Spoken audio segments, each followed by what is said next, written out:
Le prophète au manteau vert de John Buchan, partie 3 du livre audio. Chapitre 5. Autres aventures des mêmes. Le lendemain, l'air était vif et piquant, et je me réveillais tout à la joie de vivre. J'oubliais ma situation précaire et le long trajet qu'il me restait à parcourir. Je descendis déjeuner, frais et dispos, et retrouvai Peter, dont l'humeur généralement sereine paraissait très froissée. Il s'était souvenu de Schthoum au milieu de la nuit, et ce souvenir lui avait été désagréable. Il me confia ceci au moment où nous nous bousculâmes à l'entrée de la salle à manger, car nous n'eûmes pas la chance de nous parler en particulier, le lieutenant ne nous quittant pas d'une semelle. On nous avait même enfermés à clé dans nos chambres pendant la nuit. Peter avait découvert ce détail en essayant d'aller à la recherche d'allumettes, car il avait la mauvaise habitude de fumer au lit. Notre guide se mit à téléphoner. Il nous annonça bientôt qu'il allait nous faire visiter un camp de prisonniers. Il était déjà convenu que dans l'après-midi, j'accompagnerais Schthoum. « Vous allez voir, nous dit le lieutenant, comment un grand peuple sait se montrer miséricordieux. Vous verrez aussi en notre pouvoir quelques-uns de ces Anglais abhorrés. Cela vous réjouira. Ils annoncent le sort de leur nation. » Nous roulâmes en taxi par les faubourgs, nous dirigeant vers de petites collines boisées à travers une longue étendue de cultures maraîchères. 1 heure plus tard, nous franchissions la grille d'un édifice qui ressemblait à une grande maison de correction ou à un hôpital. Des sentinelles veillaient, et nous passâmes sous un arc formé de cercles massifs et concentriques de fils de fer barbelés que l'on abaissait la nuit comme un pont-levis. Le lieutenant exhiba son permis de circulation et l'auto s'arrêta dans une cour pavée de briques. Nous nous rendîmes ensuite au bureau du commandant en passant devant de nombreuses sentinelles. Le commandant était absent, mais son remplaçant, un jeune homme très pâle et presque chauve, nous reçut aussitôt. Puis eurent lieu les présentations d'usage que notre guide s'empressa de traduire en hollandais, et notre hôte nous adressa de longues phrases très fleuries où il déclarait que l'Allemagne était la première nation du monde, tant au point de vue des sentiments d'humanité qu'au point de vue militaire. Puis on nous offrit des sandwichs et de la bière, et nous partîmes ensuite en bande pour notre tournée d'inspection. Notre procession se composait de 2 médecins, l'air doux derrière leurs lunettes, et de 2 gardiens, sous-off de type rude et robuste, que je me rappelais bien. Ils représentaient le ciment qui unit les différentes parties de l'armée allemande, dont les hommes et les officiers n'ont guère de valeur, même dans les corps d'élite, comme les brandebourgeois. Mais cette armée paraît disposer d'une réserve inépuisable de sous-officiers durs et compétents. Nous visitâmes les buanderies, le terrain de récréation, les cuisines, l'infirmerie, occupée seulement par un type souffrant de la grippe. Ce n'avait pas l'air mal tenu. Cette prison était uniquement réservée aux officiers. Sans doute était-ce un endroit de parade que l'on montrait aux visiteurs américains, car si la moitié des histoires que l'on racontait étaient vraies, il existait des camps de prisonniers bien lugubres dans le sud et l'est de l'Allemagne. Toute cette cérémonie ne me plaisait guère. Être prisonnier m'a toujours semblé un sort affreux. La vue d'un prisonnier Boche m'a toujours produit un sentiment étrange, douloureux, alors que je contemplais des cadavres ennemis avec une profonde satisfaction.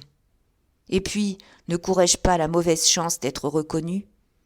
Je me dissimulais autant que possible lorsque nous croisions quelqu'un dans les corridors. Les quelques prisonniers que nous rencontrâmes passèrent près de nous avec indifférence. Ils nous prenaient sans doute pour des Allemands se réjouissant de leur impuissance. Ils paraissaient en bonne santé, mais ils avaient les yeux bouffis d'hommes qui ne prennent pas assez d'exercice. Ils étaient maigres. Sans doute la nourriture laissait-elle à désirer, malgré les affirmations contraires du commandant.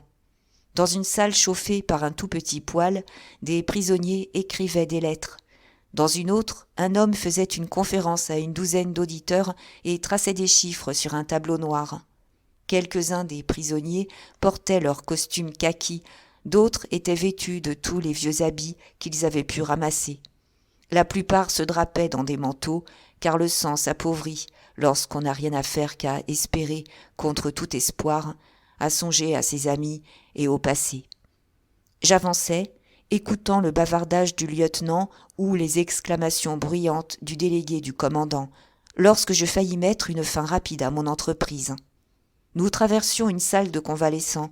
C'était une pièce vaste et un peu mieux chauffée que le reste du bâtiment, mais sentant abominablement le renfermer. Il y avait environ une demi-douzaine de prisonniers, lisant ou jouant à des jeux divers. Ils nous considérèrent tous d'un air morne pendant quelques instants, tous, sauf un, qui faisait une réussite à une petite table à part, au moment où nous passions. J'étais très attristée de voir tous ces braves enfermés dans cette geôle, alors qu'ils auraient pu être au front en train de flanquer une pile aux Boches. Le commandant marchait en tête avec Peter, qui professait un intérêt profond pour tout ce qui concerne les prisons. Puis venait notre lieutenant et un des médecins, suivis des 2 gardiens. Je fermais la procession en compagnie du second médecin. À ce moment précis, j'étais un peu distrait et je marchais bon dernier. Le faiseur de réussite leva soudainement la tête et j'aperçus son visage. C'était Dolly Riddle, qui avait commandé notre brigade de mitrailleuses à Loos. J'avais entendu dire que les Boches l'avaient pincé lorsqu'ils firent sauter une mine aux carrières. Je dus agir très vite, car il me considérait bouche bée et je vis qu'il allait parler. Le médecin me précédait d'environ 1 mètre. Je trébuchais et renversais par terre toutes les cartes de Dolly. Je me baissai vivement pour les ramasser et je lui saisis le genou. Il baissa la tête et je lui glissai quelques mots à l'oreille. « Je suis bien, Hannay, mais pour l'amour de Dieu, taisez-vous. Je suis ici en mission secrète. » Le médecin s'était retourné pour voir ce qui se passait. Je réussis à glisser encore quelques mots à Dolly. « Bon courage, vieux. Nous gagnons carte sur table. » Puis, je me mis à parler en hollandais avec véhémence, tout en finissant de ramasser les cartes. Dolly s'acquittait bien de son rôle et souriait comme si mes gestes l'amusaient beaucoup. Les autres revenaient vers nous et les yeux ternes du délégué commandant jetaient des regards courroucés. « Il est interdit de parler aux prisonniers !» cria-t-il. Je le regardais, ahuri, jusqu'à ce que notre lieutenant m'eût traduit ses paroles. « En voilà un type, dit Dolly au médecin. Il interrompt ma partie de cartes et ensuite il se met à me dire des sottises en hollandais. » Officiellement, j'étais censé connaître l'anglais et ces remarques de Dolly me donnèrent la répartie. Je fis semblant d'être furieux contre ce sacré anglais et je sortis de la salle sur les talons du délégué commandant en grommelant entre les dents. Après cet incident, je crus plus prudent de jouer un peu la comédie. Nous visitâmes en dernier lieu la partie de la prison réservée aux prisonniers soumis au régime cellulaire pour les punir d'avoir enfreint certaines règles. Les pauvres diables paraissaient fort déprimés. Pourtant, je finis d'éprouver un grand plaisir à ce spectacle, et je le dis au lieutenant qui traduisit mes paroles aux autres. Jamais je ne me suis senti un tel goujat. Au retour, le lieutenant nous entretint des prisons et des camps de détention, car il avait été à Roule-Eben. Peter, qui s'était fait fourrer au bloc plus d'une fois dans sa vie, était très intéressé et l'interrogeait sans cesse. Le lieutenant nous dit, entre autres choses, que les Allemands glissaient souvent de faux prisonniers parmi les autres, comme espions. S'il se complotait une évasion, ces faux prisonniers l'encourageaient. Ils n'intervenaient jamais jusqu'au jour où la tentative avait lieu, et alors, ils pinçaient les coupables. Car le Boche est toujours heureux d'avoir un bon motif d'envoyer un pauvre bougre au régime cellulaire.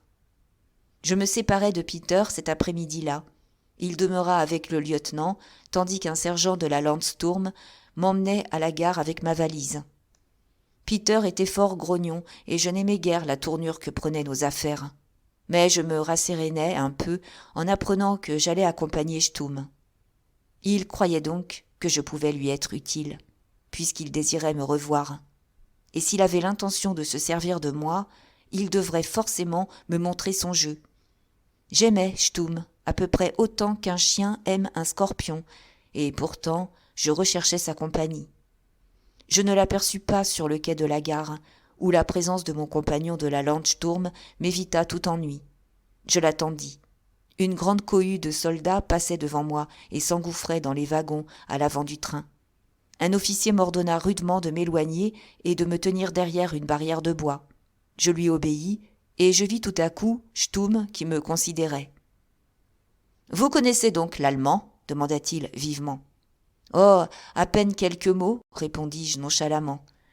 J'ai été à Windhoek, où j'ai appris à commander mon dîner. Peter, mon ami, le parle un peu aussi.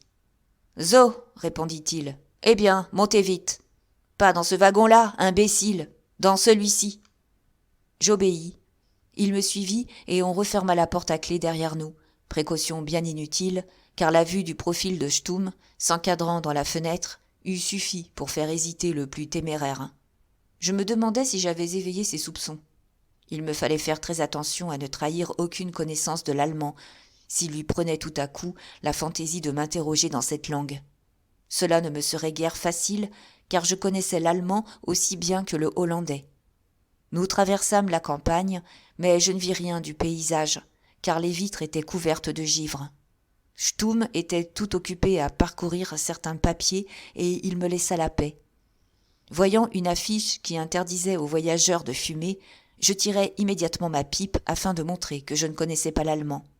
Stumm leva la tête, surprit mon geste et me pria sèchement de remettre ma pipe dans ma poche, comme s'il était une vieille dame que l'odeur du tabac incommodait.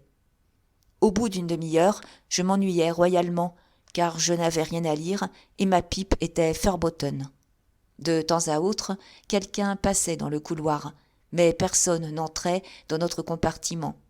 Sans doute, l'uniforme de Stumm imposait le respect. Je me proposais d'aller dégourdir mes jambes lorsqu'on repoussa la porte, et un homme de forte taille obstrua la lumière. L'étranger portait une houppelande. Il était coiffé d'un feutre vert. Il salua Stumm, qui releva la tête d'un air furieux, et il nous adressa à tous deux des sourires aimables. « Pardon, messieurs, dit-il. Avez-vous une petite place à me céder ? Vos braves soldats m'ont tellement enfumé qu'ils m'ont chassé de mon compartiment. J'ai l'estomac délicat et... » Mais Stumm s'était levé, furibond, et je crus qu'il allait expulser l'intrus. Puis il parut se ressaisir au moment où un sourire amical détendait les traits de l'inconnu. « Mais c'est le colonel Stumm !» s'écria-t-il. « Que je suis heureux de vous revoir. J'ai eu l'honneur de faire votre connaissance à notre ambassade.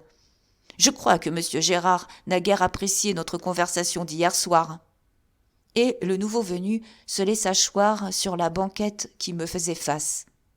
Je m'attendais bien à rencontrer Blenkiron en Allemagne, mais je ne croyais pas le voir de sitôt.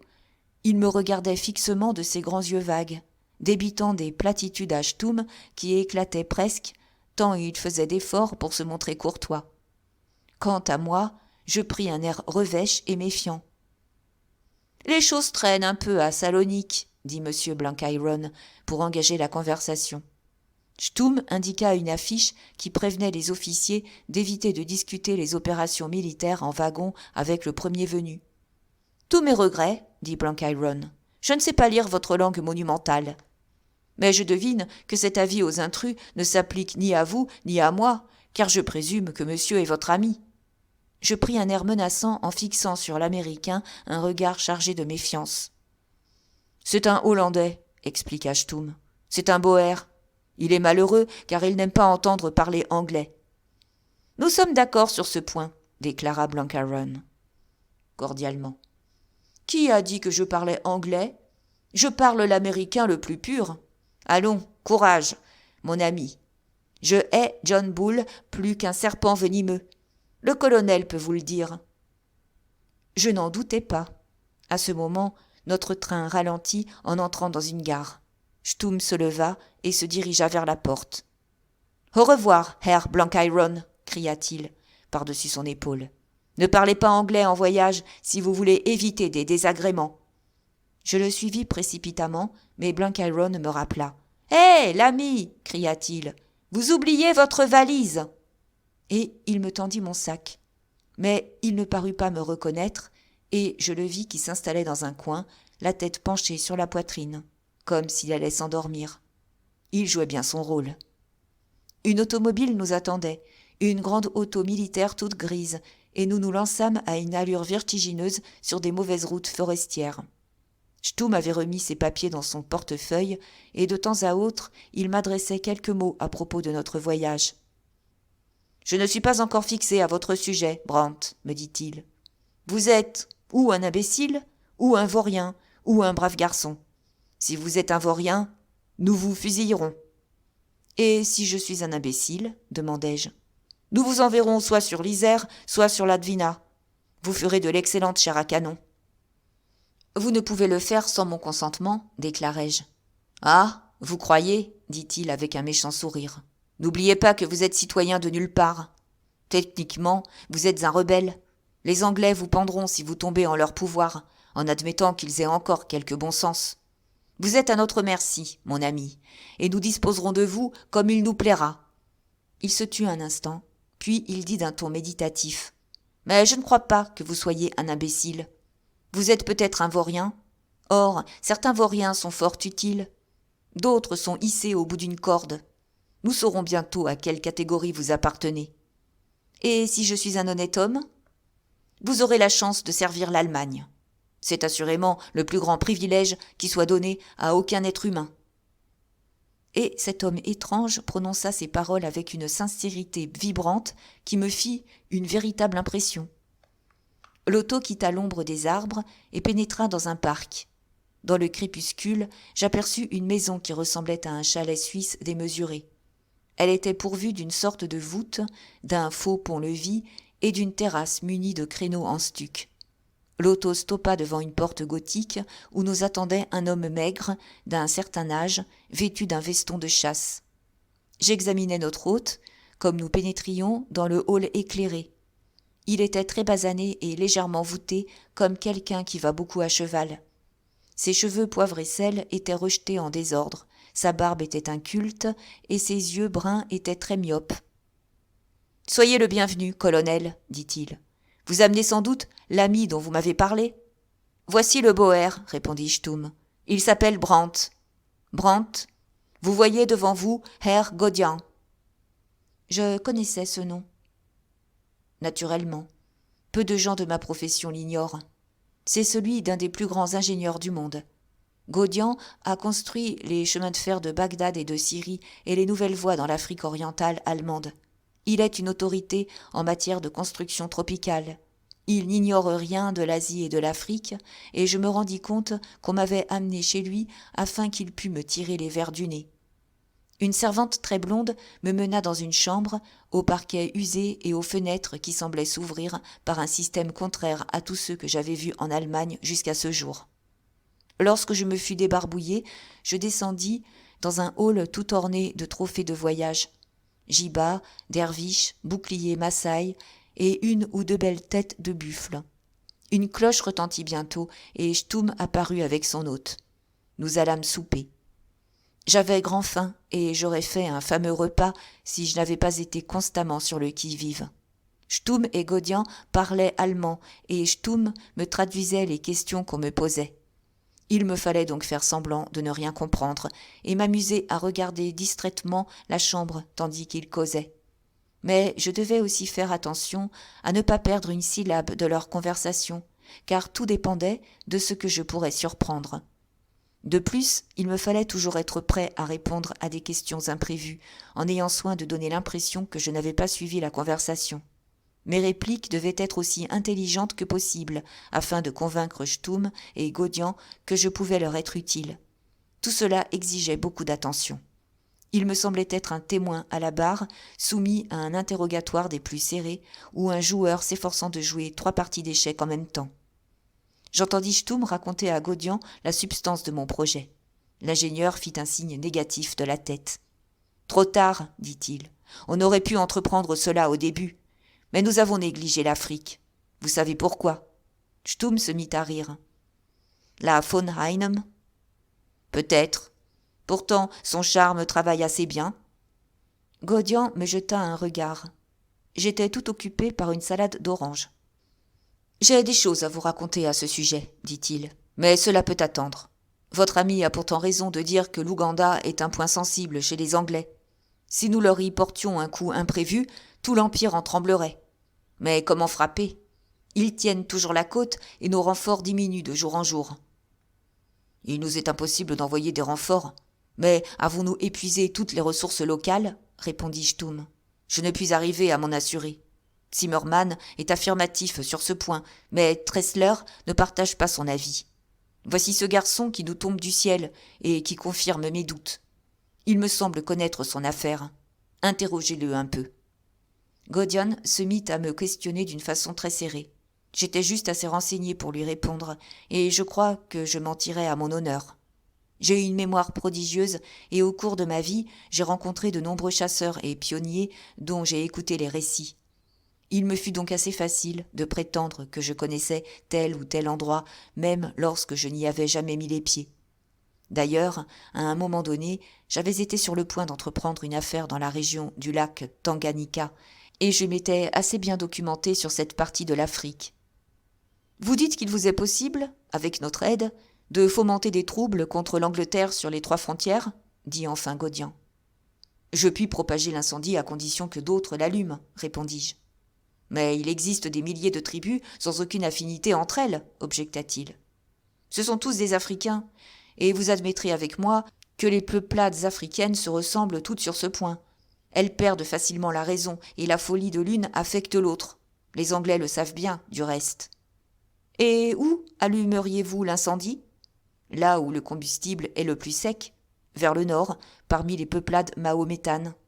Mais voilà où vous devez m'aider. J'ignore tout de l'islam, mais j'imagine que vous en savez quelque chose. Pourquoi ? Demanda-t-il. À cause de ce que vous avez déjà fait, répondis-je. Stum nous servait d'interprète, et jusque-là, il avait traduit le sens de mes paroles assez exactement. Mais avec ma dernière réponse, il prit certaines libertés. Il dit « Parce que le Boer croit que nous détenons quelques gros atouts dans nos relations avec le monde musulman. » Puis, baissant la voix et élevant les sourcils, il prononça un mot que je ne saisis pas très bien, mais qui ressemblait à une mantle. Gaudian me jeta vivement un regard d'appréhension. « Nous ferons mieux de continuer notre conversation en tête-à-tête, Herr Colonel, dit-il. Nous allons laisser Brandt se distraire un peu tout seul, s'il veut bien nous excuser. » Il poussa une boîte de cigares vers moi, et ils quittèrent la salle. Je tirai ma chaise vers le poêle, et j'aurais bien aimé piquer un petit somme, car la tension de notre conversation m'avait beaucoup fatigué. Ces hommes m'acceptaient précisément pour ce que je me donnais. Stum pouvait me soupçonner d'être une canaille, mais une canaille boère. Tout de même, je jouais gros jeu. Il m'était impossible de m'abandonner tout à fait à mon rôle, car alors je n'apprendrais rien. Il me fallait avoir l'esprit constamment éveillé et combiner l'apparence et les manières d'un boère de l'arrière-Velt avec la mentalité d'un agent d'information du gouvernement britannique. À tout moment, les 2 rôles risquaient de se heurter, et mes 2 personnages seraient alors confrontés avec la méfiance la plus alerte et la plus profonde. Il ne fallait m'attendre à aucune clémence de la part de Stum. Ce géant commençait à me fasciner, bien que je le détestasse. Gaudian était évidemment un brave homme et un gentleman. J'aurais pu travailler avec lui. Mais Stum incarnait tout ce qui rend l'Allemagne haïssable. Ce n'était pourtant pas l'allemand commun, et je ne pouvais m'empêcher de l'admirer. Je remarquai qu'il n'avait ni bu ni fumé.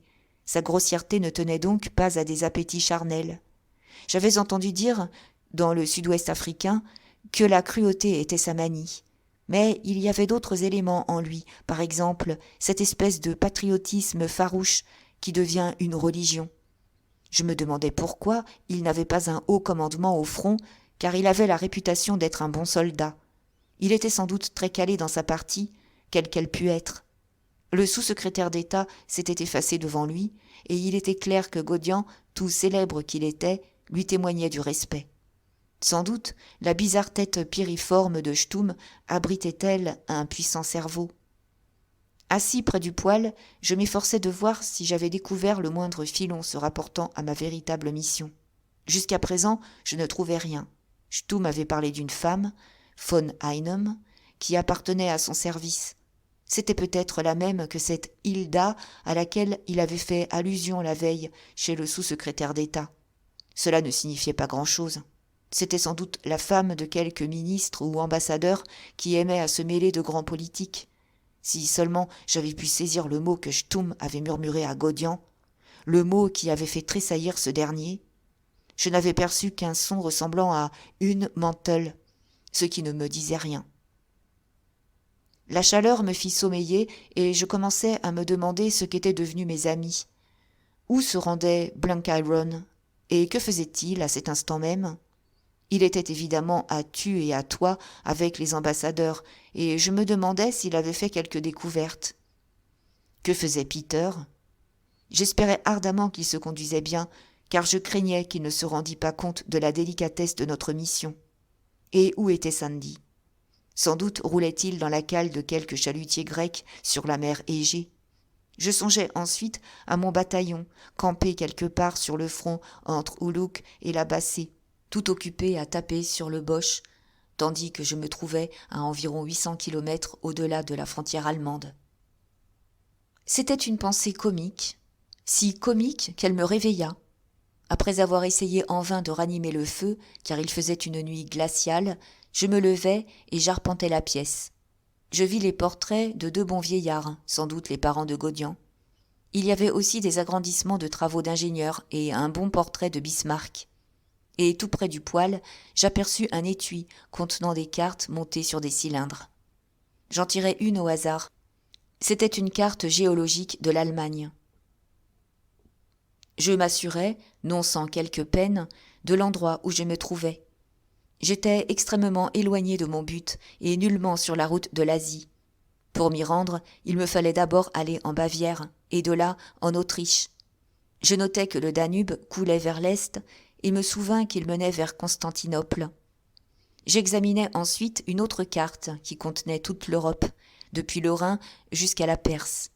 Cette carte était sans doute destinée à montrer le chemin de fer de Bagdad et les routes directes d'Allemagne en Mésopotamie. J'y relevai plusieurs marques. En regardant la carte plus attentivement, je vis qu'on y avait noté des dates au crayon bleu, comme pour marquer toutes les étapes d'un voyage. Ces dates commençaient en Europe et continuaient jusqu'en Asie mineure, puis descendaient vers le sud, jusqu'en Syrie. Mon cœur battit très fort, car je crus que j'étais tombé par hasard sur l'indice que je cherchais. Je ne pus malheureusement pas examiner cette carte. Entendant un bruit de pas dans le corridor, je la laissai retomber et elle s'enroula doucement autour du cylindre. Je me détournai. Quand la porte s'ouvrit, j'étais penché au-dessus du poêle, essayant d'y allumer ma pipe. Gaudian entra, me priant de le rejoindre, ainsi que Schthoum, dans son bureau. Comme nous nous y dirigions, il me mit la main sur l'épaule d'un geste bienveillant.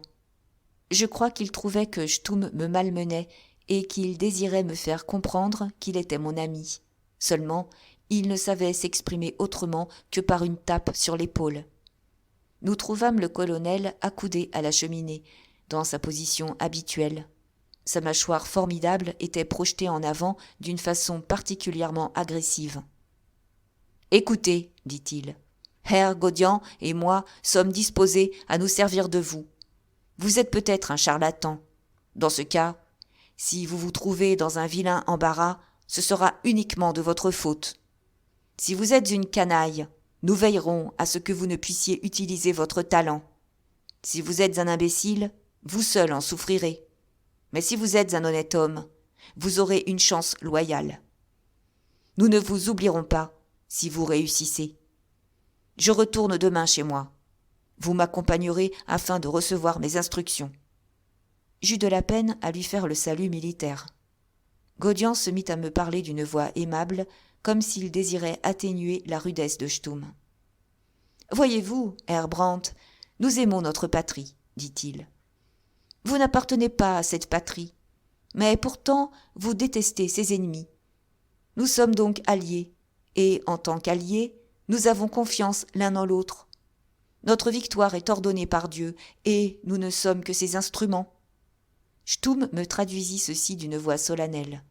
Il leva la main droite en même temps que Gaudian, comme s'il prêtait serment ou faisait le geste d'un prêtre bénissant ses ouailles.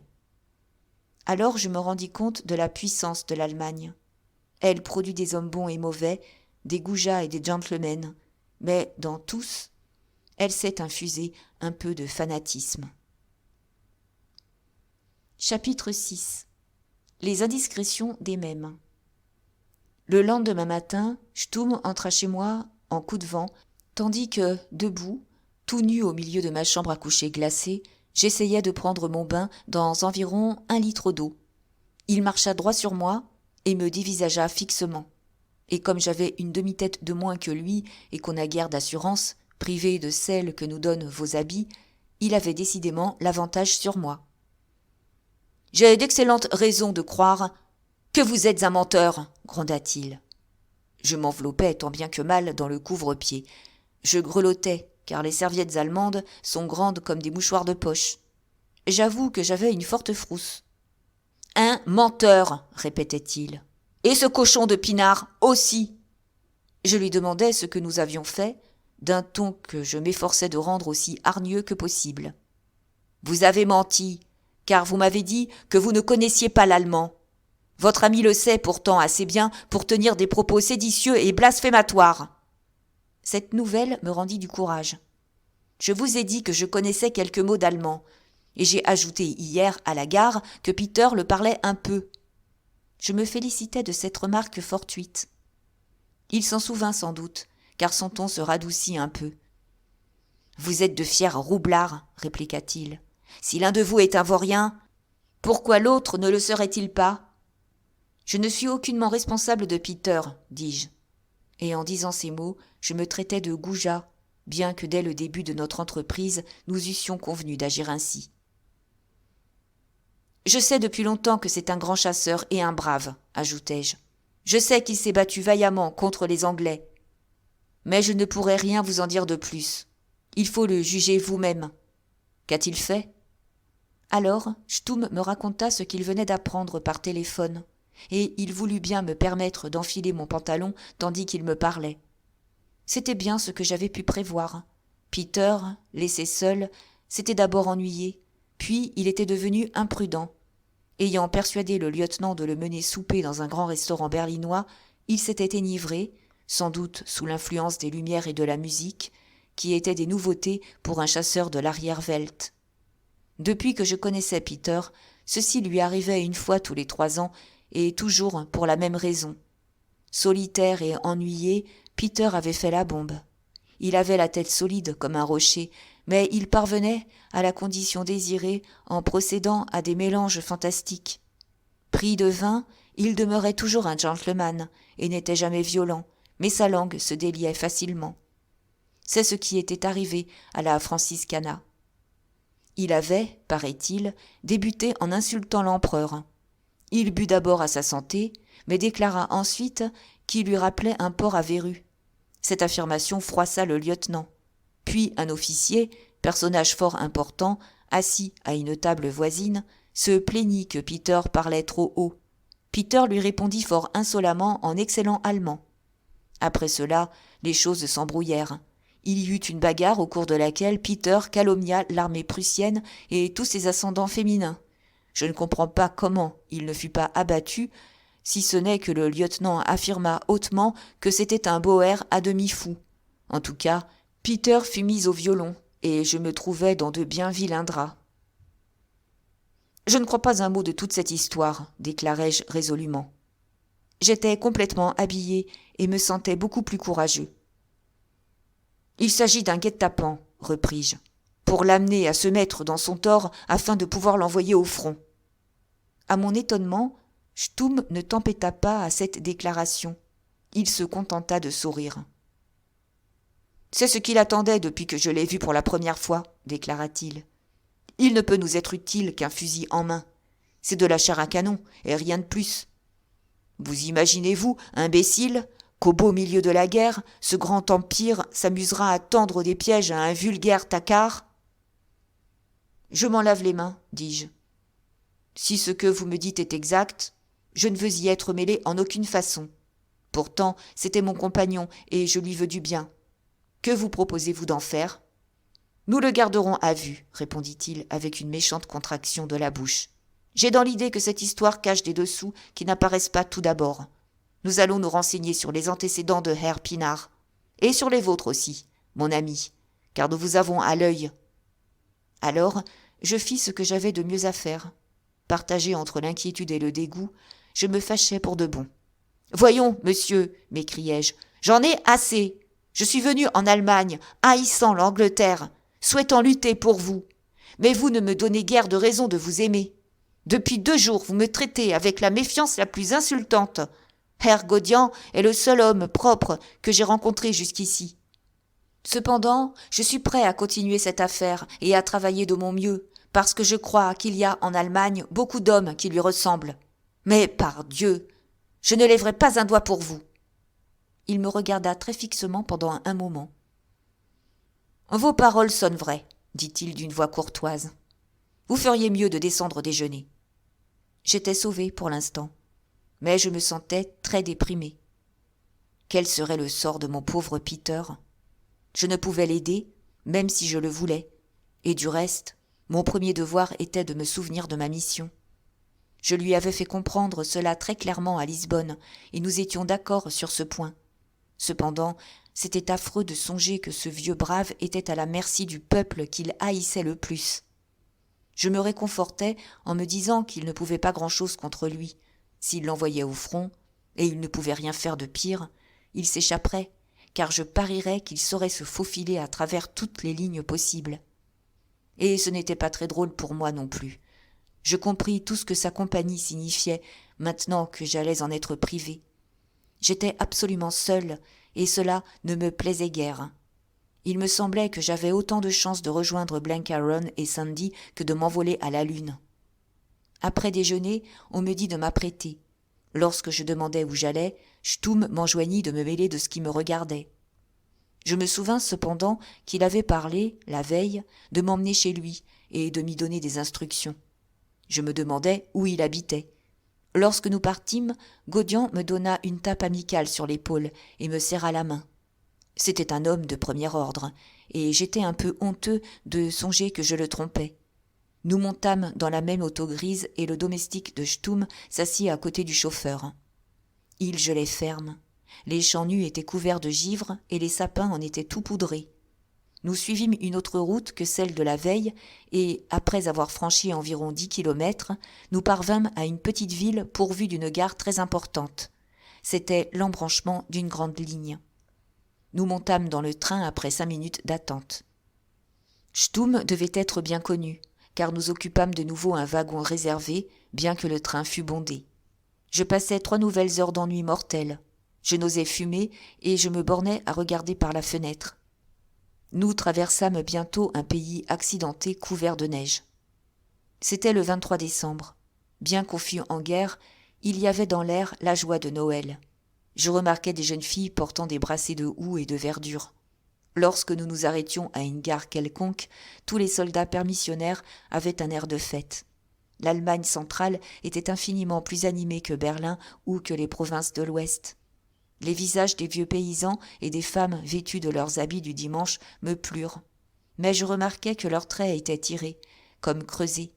Car ici, en pleine campagne, à l'abri des touristes, la mise en scène était moins soignée que dans la capitale. Pendant le voyage, Stum essaya de me parler. Je devinais son but. Jusqu'ici, il m'avait interrogé, mais maintenant, il essayait de m'attirer dans une conversation ordinaire. Il ne savait comment s'y prendre. Il était ou péremptoire et provoquant comme un sergent instructeur, ou d'une diplomatie si évidente que le plus grand imbécile s'en serait méfié. Voilà la faiblesse de l'Allemand. Il ne sait s'adapter aux différents types d'hommes. Il est peut-être pourvu d'un bon cerveau, comme celui de Stum, par exemple, mais c'est le plus déplorable psychologue qui soit. En Allemagne, le juif seul sait sortir de sa peau quand il le faut, et c'est pourquoi vous y trouverez le juif derrière la plupart des grandes entreprises. À midi, nous nous arrêtâmes dans une gare pour déjeuner. Nous fîmes un excellent repas au buffet où 2 officiers entrèrent au moment où nous quittions la table. Stum se leva, salua et alla leur parler un peu à l'écart. Puis il revint et me pria de le suivre dans la salle d'attente, où il me dit de rester jusqu'à ce qu'il vînt me chercher. Je remarquai qu'il eut soin de fermer la porte à clé derrière lui. Il faisait très froid, et pendant 20 minutes, je battis la semelle. Je vivais heure par heure, et je ne me troublais plus de cette conduite étrange. Sur une planche, j'aperçus un indicateur et je me mis à le feuilleter nonchalamment. Tout à coup, je tombai sur une grande carte des réseaux de voies ferrées et j'eus l'idée de regarder où nous allions. En prenant mon billet, Stum avait prononcé le mot de Schwandorf. Je trouvai cet endroit, après l'avoir cherché longtemps, sur la carte. C'était situé au sud de la Bavière et à moins de 80 kilomètres du Danube. Ceci me réconforta beaucoup.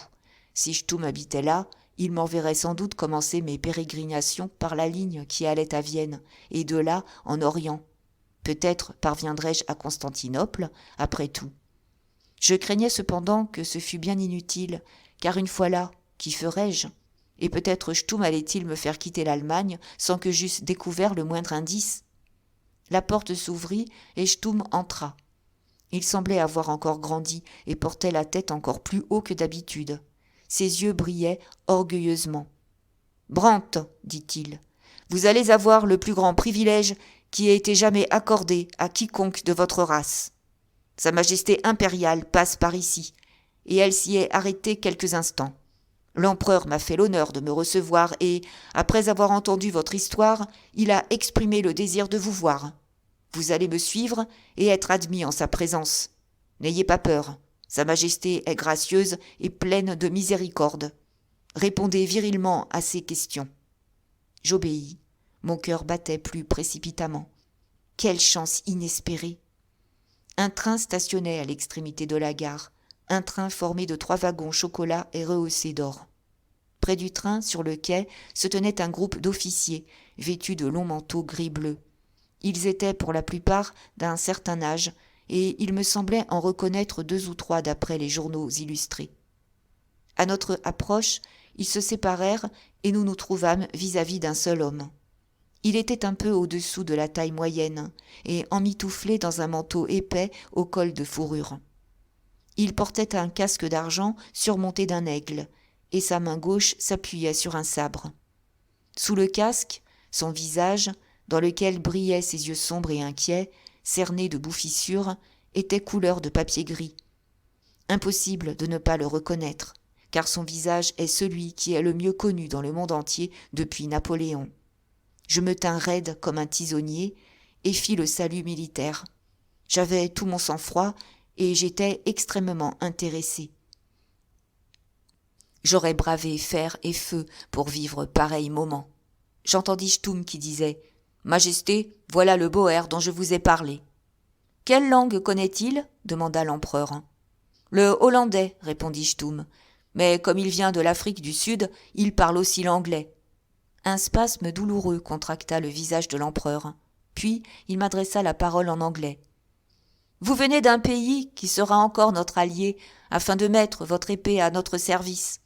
J'accepte cette offre et l'accueille comme un heureux présage. J'aurais souhaité donner la liberté à votre race, mais il y a parmi vous des imbéciles et des traîtres qui m'ont méconnu. Je vous libérerai pourtant malgré vous. Êtes-vous nombreux à partager vos convictions personnelles ? » « Nous sommes des milliers, sire, dis-je, en mentant avec sérénité. Je ne suis qu'un de ceux qui pensent que la vie de notre race dépend de votre victoire. Et je crois qu'il ne faut pas que cette victoire soit gagnée seulement en Europe. Vous avez triomphé en Orient. Il vous faut maintenant frapper les Anglais là où ils ne pourront parer le coup. Si nous prenons l'Ouganda, l'Égypte tombera. Et avec votre permission, je vais me rendre là-bas afin de donner du fil à retordre à vos ennemis. » Un sourire éclaira le visage ravagé. C'était le visage de quelqu'un qui dort peu et qui est harcelé par ses pensées comme par un cauchemar. « Voilà qui est bien parlé, dit-il. Un Anglais a dit une fois qu'il appellerait le Nouveau Monde pour rétablir l'équilibre de l'Ancien. Nous autres, Allemands, nous allons sonner le rappel sur la terre entière afin de réprimer les infamies de l'Angleterre. Servez-nous bien. On ne vous oubliera pas. » Puis il me demanda tout à coup. « Avez-vous servi dans la guerre sud-africaine ?»« Oui, sire, répondis-je. J'étais dans la division de Smuts, qui vient d'être achetée par l'Angleterre. »« Et quelles furent vos pertes ?» demanda-t-il vivement. Je n'en savais rien, mais je prononçai un chiffre à tout hasard. À peu près 20 000 sur le champ de bataille. Mais beaucoup d'autres moururent de maladie et dans les maudits camps de concentration des Anglais. De nouveau, Un spasme douloureux contracta son visage. 20 000, répéta-t-il d'une voix assourdie. Une simple poignée. Aujourd'hui, nous en perdons autant dans les marais de la Pologne. Puis sa voix eut des éclats farouches. Je n'ai pas cherché la guerre. J'y ai été contraint. J'ai travaillé pour la paix. L'Angleterre et la Russie, surtout l'Angleterre, sont responsables du sang versé par des millions d'hommes. Mais Dieu les vengera. Celui qui vit par l'épée périra par l'épée. J'ai tiré la mienne du fourreau pour me défendre. Je suis innocent. Sait-on cela chez vous ? Le monde entier le sait, sire. Il tendit la main à Achtoum et se détourna. Je le vis s'éloigner d'un pas de somnambule, entouré de sa suite. Je compris que je contemplais une tragédie encore plus grande que toutes celles que j'avais vues sur le front. Cet homme avait déchaîné l'enfer, et les furies de l'enfer s'étaient emparées de lui. Ce n'était pas un homme ordinaire, car j'avais ressenti en sa présence un attrait qui n'était pas simplement dû à l'autorité naturelle de quelqu'un habitué à commander. Cela ne m'eût produit aucune impression, car je ne me suis jamais reconnu de maître, mais c'était un être humain qui, contrairement à Achtoum et aux hommes de sa sorte, savait se mettre à la place d'autres hommes. C'était là l'ironie de la chose. Achtoum se souciait comme d'une guigne de tous les massacres de l'histoire, mais cet homme, ce chef d'une nation de Chtoums, payait le prix de la guerre par les dons qui lui avaient précisément réussi dans la paix. Il possédait de l'imagination et des nerfs, et je n'aurais pas voulu être dans sa peau, même si l'on m'eût offert le trône de l'univers. Tout l'après-midi, nous roulâmes vers le sud à travers un pays boisé et accidenté. Chtoum fut très agréable. Sans doute, son maître impérial s'était-il montré particulièrement aimable pour lui, et j'en profitais. Mais il tenait à s'assurer à tout prix que j'avais reçu une bonne impression. Comme je vous l'ai dit, le Tout-Puissant est très miséricordieux. J'acquiesçai. La miséricorde est la prérogative des rois, déclara-t-il sentencieusement. Mais nous autres, gens de moindre importance, nous pouvons fort bien nous passer de cet attribut. Je hochai la tête en signe d'approbation. Moi, je ne suis pas indulgent, continua-t-il, comme s'il était utile de me l'apprendre. Si quelqu'un se dresse sur mon chemin, je l'écrase. C'est la manière allemande. C'est ce qui nous a rendus puissants. Nous ne faisons pas la guerre en gants de peau et avec de belles phrases. Nous la faisons avec de l'acier et des cerveaux bien trempés. Nous autres, Allemands, nous allons guérir le monde de sa chlorose. Les nations s'élèvent-elles contre nous ? Pouf ! Elles sont de chair molle, et la chair ne saurait résister au fer. La charrue brillante trace son sillon à travers des hectares de boue. Je me hâtais de lui dire que je partageais ses avis. Que diable me font vos opinions ? Vous n'êtes qu'un rustre de l'arrière-velte. Néanmoins, vous possédez une certaine ardeur une fois que nous autres, Allemands, l'avons forgée.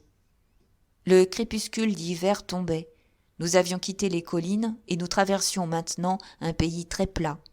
De temps à autre, on apercevait le cours d'une rivière, et dans une des gares où nous passâmes, j'aperçus une église curieuse dont le clocher était surmonté d'un objet en forme d'oignon.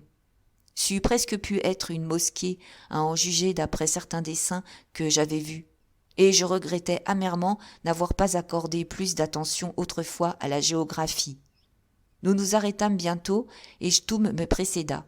Le train avait dû stopper exprès pour lui, car c'était un petit endroit désolé dont je ne pus déchiffrer le nom.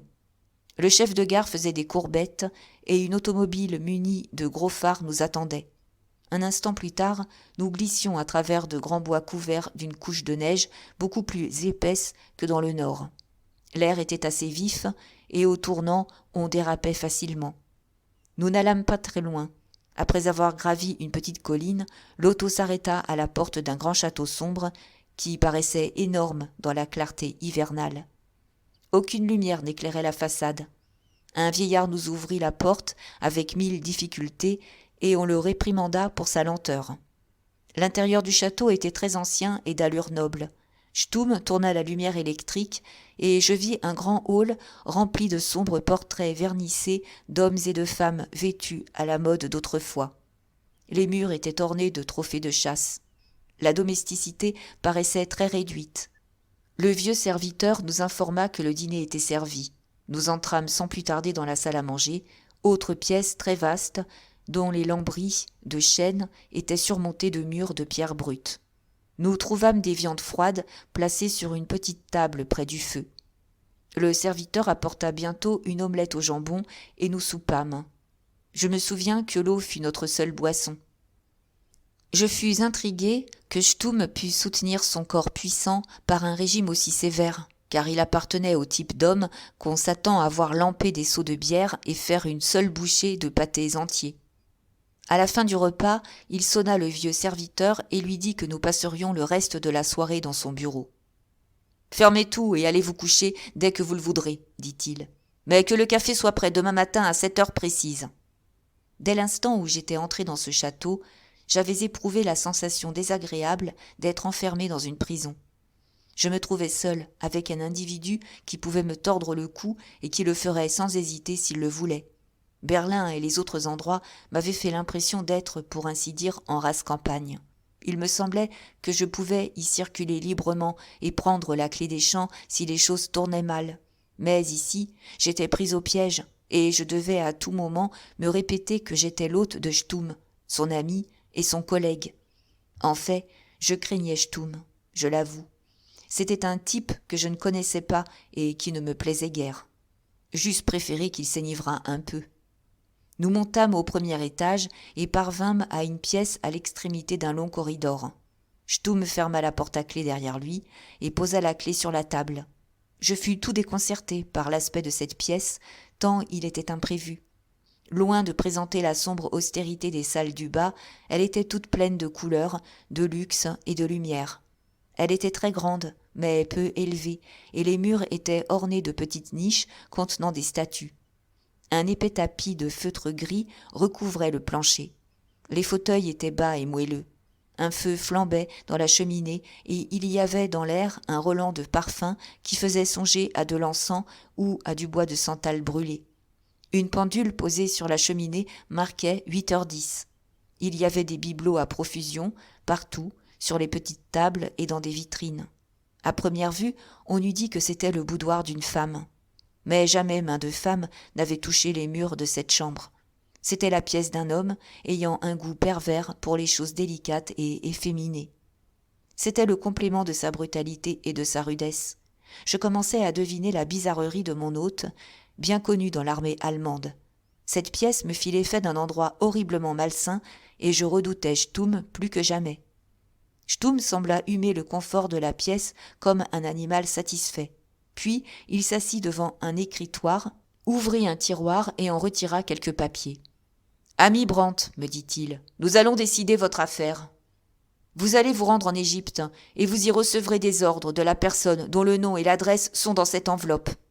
Cette carte, continua-t-il en me tendant un carton gris portant dans un coin un grand cachet et quelques mots chiffrés. Cette carte sera votre passeport. Vous la montrerez à l'homme que vous cherchez. Gardez-la jalousement et ne vous en servez jamais, à moins qu'on ne vous l'ordonne ou qu'elle demeure votre dernière ressource.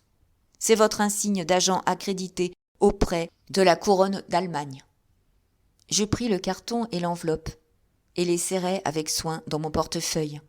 « Où dois-je aller en quittant l'Égypte ?» demandai-je. « Cela reste à voir. Sans doute remonterez-vous le Nil bleu.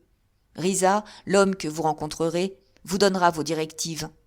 L'Égypte est un nid où nos espions travaillent tranquillement à la barbe du service anglais. »« Je veux bien, dis-je, mais comment me rendrai-je en Égypte ? » ?»« Vous voyagerez via la Hollande et Londres. Voici votre route. » Il déplia un papier qu'il tira de sa poche. « Vos passeports sont prêts. On vous les délivrera à la frontière. » C'était un beau gâchis. On m'embarquait pour le Caire par mer. Le voyage me prendrait des semaines, et Dieu sait quand je réussirais à me rendre de l'Égypte à Constantinople. Je voyais tous mes plans s'écrouler au moment précis où ils semblaient si bien se dessiner. Schthoum interpréta l'expression qu'il surprit sur mon visage pour de la peur. « Vous n'avez rien à craindre, dit-il. Nous avons fait savoir à la police anglaise d'avoir à tenir à l'œil un suspect sud-africain appelé Brandt, un des rebelles de Maritz. Il ne nous est pas difficile de faire parvenir des avis de ce genre à qui de droit, mais la description ne s'appliquera pas à vous. Vous serez Van der Linden, un honnête marchand de Java qui retourne retrouver ses plantations après un séjour dans son pays natal. Il vaut mieux apprendre votre dossier par cœur. Mais je vous affirme qu'on ne vous demandera rien. Nous savons arranger ces choses-là assez bien en Allemagne. » Je regardais fixement le feu tout en réfléchissant profondément. Je savais que les Boches ne me perdraient pas de vue avant que je fusse en Hollande. Une fois là, il me serait impossible de revenir. Dès que j'aurais quitté cette maison, je ne pourrais plus leur faire faux bond. Pourtant, j'étais bien sur le chemin de l'Orient, car le Danube ne pouvait être à plus de 80 kilomètres d'ici. Et c'était la route de Constantinople. Je me trouvais dans une situation vraiment désespérée. Si j'essayais de m'échapper, Sturm me retiendrait, et il y avait des chances pour que j'allasse rejoindre Peter dans quelque immonde prison. Je passais là quelques-uns des moments les plus pénibles de ma vie. J'étais absolument pris comme un rat dans une trappe. Il me semblait que je n'avais rien de mieux à faire que de retourner à Londres et de dire à Sir Walter que la partie était perdue. Mais cela m'était aussi amer que de mourir. Sturm me regarda et se mit à rire. « Ah, votre courage flanche, mon petit Boer. Vous redoutez les Anglais ? Mais je vais vous dire une chose qui vous réjouira. Vous n'avez à craindre personne au monde, sauf moi. Échouez, alors vous aurez raison de frissonner. Trahissez-moi, et il eût mieux valu, pour vous, ne jamais naître. » Son vilain visage railleur était penché au-dessus du mien. Tout à coup, il étendit les mains et me saisit l'épaule comme il avait fait lors de notre première entrevue. J'oublie si j'ai dit que parmi les blessures que je reçus à Loos, j'en portais une occasionnée par un shrapnel au bas du cou. La blessure s'était assez bien cicatrisée, mais elle était très douloureuse par le froid.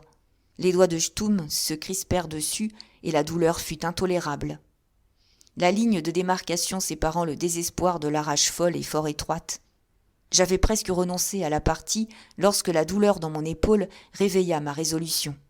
Sturm vit sans doute la rage qui brilla dans mes yeux, car son regard se fit tout à coup très cruel. « Ah, la fouine cherche à mordre !» s'écria-t-il. « Malheureusement, la pauvre fouine a trouvé son maître. À bas, vermine, souriez, ayez l'air aimable, autrement je vous réduirai en pulpe. Comment, vous osez me faire la grimace ?» Je grinçais des dents, mais ne soufflais mot. Je suffoquais et je n'aurais pu prononcer une syllabe, même si je l'eusse voulu. Tout à coup, il me lâcha avec un rictus démoniaque. Alors je m'éloignai d'un pas et lui allongeai subitement un formidable coup de poing entre les yeux.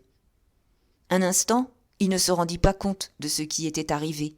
Sans doute personne n'avait osé lever la main sur lui depuis son enfance. Il cligna doucement des yeux, puis son visage s'empourpra brusquement. « Par le Dieu tout-puissant » déclara-t-il tranquillement. « Je m'en vais vous tuer !» Et il s'écroula sur moi comme une montagne. Je m'attendais à cette attaque et je la parais. J'étais absolument calme, tout en ayant peu d'espoir. Cet homme avait les bras longs comme un gorille et pesait bien une douzaine de kilos de plus que moi. Il était dur comme du granit, tandis que j'étais à peine convalescent. Je manquais aussi tout à fait d'entraînement.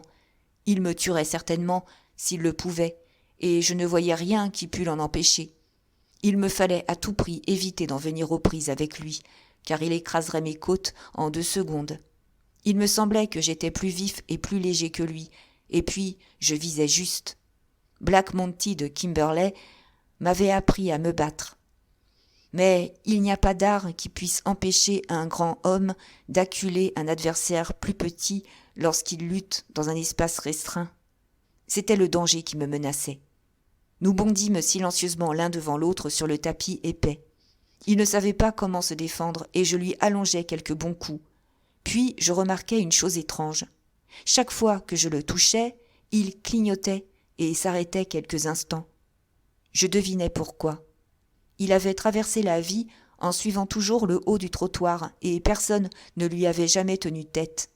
Il était loin d'être poltron, mais c'était un bravache qui n'avait jamais été frappé. Maintenant qu'il recevait des coups sérieux, il était ahuri et en devenait fou de rage. Je gardais un œil sur la pendule. J'avais un certain espoir et je guettais une chance favorable. Je courais cependant le risque de me lasser plus vite que lui et de tomber à sa merci. Ce fut alors que j'appris une vérité que je n'ai jamais oubliée. Si vous vous battez avec un homme résolu à vous tuer, il a bien des chances de réussir, à moins que vous soyez également décidé à le tuer. Tout à coup, alors que je surveillais ses yeux, il me lança un violent coup de pied vers le bas-ventre. S'il m'avait atteint, mon histoire s'arrêterait là. Mais, grâce à Dieu, je sautais de côté et sa lourde botte ne fit qu'effleurer ma cuisse gauche, précisément à l'endroit où tout le shrapnel avait pénétré. La douleur me serra le cœur et je trébuchais. Puis je me remis sur pied, éprouvant un sentiment nouveau. Il fallait que je tombe Schthoum à tout prix. La rage froide que j'éprouvais me donna une puissance nouvelle. Il me semblait que je ne me fatiguerais jamais, et je continuais à danser devant lui, parant les coups, lui labourant le visage où le sang se mit à couler. Sa poitrine rembourrée m'offrait une trop mauvaise cible. Il se mit à respirer difficilement. « Sacré goujat !» lui dis-je, dans l'anglais le plus pur. « Je m'en vais vous flanquer une pile !» Mais il ne comprit pas. Enfin, il me fournit la chance que je guettais. Il trébucha contre un petit guéridon et son visage fut projeté en avant. Je l'attrapai sur le menton et mis toute ma force dans le coup que je lui portais. Il s'écroula à terre, renversant une lampe et brisant un grand vase de Chine. Je me souviens que sa tête était engagée sous l'écritoire d'où il avait tiré mon passeport. Je ramassai la clé et j'ouvris la porte. Puis je remis un peu d'ordre dans ma tenue et aplatis mes cheveux devant un des grands miroirs dorés. Ma colère s'était tout à fait dissipée et je n'éprouvais plus de ressentiment particulier contre Schthoum. C'était un homme doué de qualités remarquables qui lui eussent valu les plus hautes distinctions à l'âge de pierre.